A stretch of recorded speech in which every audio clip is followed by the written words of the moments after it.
Ramazani, përveç që është muaj i agjërimit, Kuranit, namazit vullnetar, i lutjeve, reflektimit, është edhe muaj i solidaritetit, humanizmit e mëshirës. Pra muslimani, përveç që obligohet me agjërim, obligohet edhe me dhënien e një pjesë të pasurisë vëllaut të tij. Profeti Muhammed, paqja qoftë mbi të, thotë: agjërimi i personit që ende nuk ka paguar sadakatul fitrin qëndron ndërmjet tokës dhe qiellit. Ai pret që të plotësohet ky si kusht dhe të vazhdojë udhëtimin në pagu të plot për në destinacionin e caktuar nga krijuesi. Për dhënje të sadakatul fitrit obligohet kryefamiljari, edhe atë për vete, për gruan e tij, fëmijët, si dhe për të gjithë ata që ai ka në përgjegjësi për t'i ushqyer dhe veshmbathur.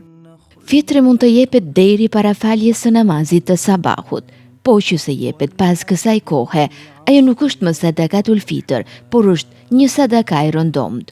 Këtë e vërteton hadithi i Muhamedit, paqja qoftë mbi të, i cili thotë: kush e jep atë para namazit të Bajramit, ajo është e pranuar, por kush e vonon pas namazit, ajo konsiderohet prej sadakave të rëndomta. Megjithatë, koha më e preferuar është gjatë 10 ditëve të fundit të këtij muaji dhe sidomos është e preferuar dita e 27 që mendohet të jetë nata e Kadrit. Në surën Taube, Allahu caktoi obligim që lëmoshat ju takoj vetëm të varfërve, të ngradve, punonjësve, atyre që ju duhet për lirim nga robëria, të mbyturve në borxhe, luftëtarve në rrugë të Allahut dhe atij që ka mbetur në rrugë. Allahu e di gjendjen e robërve, punon sipas urtësisë së vet. Dietarët janë të mendimit se fitrat mund t'u jepen skamnorëve, të ngradve, si dhe mund të jepen për përmbajtjen e institucioneve fetare si që janë xhamit, mektebet, medreset e tjerë. Me qëllim që të shmangen keq kuptimet dhe që të mos mbetemi pa shlyerjen e këtij detyrimi, duhet potencuar se sadakatul fitrin nuk mund t'i jep babai birit, nipit e tjerë, ndërka që edhe fëmiu nuk mund t'i jep babait, gjyshit e kështu me radhë, sepse njeriu në këto relacione ka obligim për të kujdesur për ta.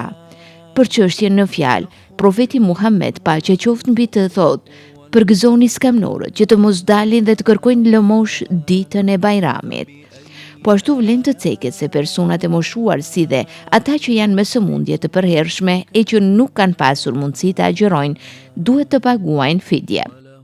Zoti në një ajet kuranor thotë: e ata që nuk mund të agjërojnë janë të obliguar për kompensim, një ushqim ditor të një të varfëri, e ai që nga vullneti jep më tepër, ajo është aq më mirë për të.